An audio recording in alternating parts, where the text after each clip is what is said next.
এই জুলাই আন্দোলনে যারা গাড়িতে চলছে, যারা মাইক্রো গাড়িতে চলছে, তারা সমর্থন করেনি।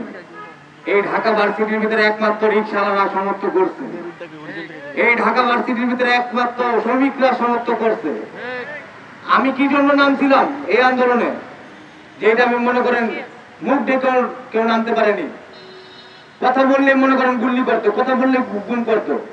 এখন আমাদের একটাই কথা, এখন এই ছাত্র আন্দোলন ই করে ফেসিস এখন নিজের দেশে গেছে গা। এটা হলো তিনি আগে বিদেশে আছিল, এই বাংলাদেশ তার বিদেশ, এখন গেছে গা নিজের দেশে, নিজের দেশে গেছে গা। এখন নিজের দেশে বসে বসে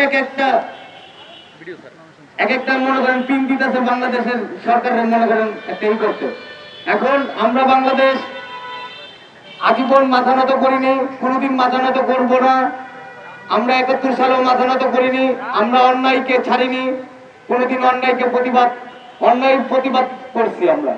এখন আমাদের একটাই প্রত্যাশা, আমরা আন্দোলনটা বলছিলাম বুকের ভিতর তুমুল ঝড়, বুক পেতেছি গুলি কর। এখন আমাদের একটাই স্লোগান, আবু সাইদ মুক্ত, শেষ হয়নি যুদ্ধ।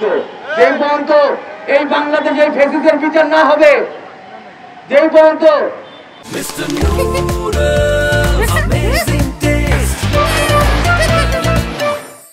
যারা লক্ষ লক্ষ কোটি কোটি টাকা এই বাংলাদেশেতে আমাদের গরিবের রক্ত চুষা পাচার করছে, তাদের বিচার হতে হবে। আমি না, এই বাংলাদেশের সাধারণ জনগণ, ছাত্র জনগণ, কোন রাজনীতির বিষয়ে বলতেছি না, সাধারণ জনগণ, ছাত্র জনতার কথা বলতেছি। কোন রাজনীতির লোক এই ফ্যাসিস্টের বিচার করতে পারবে না, কোন রাজনীতির লোক, কোন সরকার এই সরকারের বিচার করতে পারবে না। একমাত্র বাংলার জনগণ বিচার করতে পারবে, যদি বাংলার জনগণ শক্তিশালী থাকে। বাংলার জনগণ যা বলবে তাই ডক্টর ইউনূস সাহেব আছেন, আপনি তাদের কথা শুনবেন। আমরা যেন চাই এই ফ্যাসিস্ট সরকারকে ইন্ডিয়াতে আইনা আমরা ফাঁসির কাঠগড়ায় করতে পারি।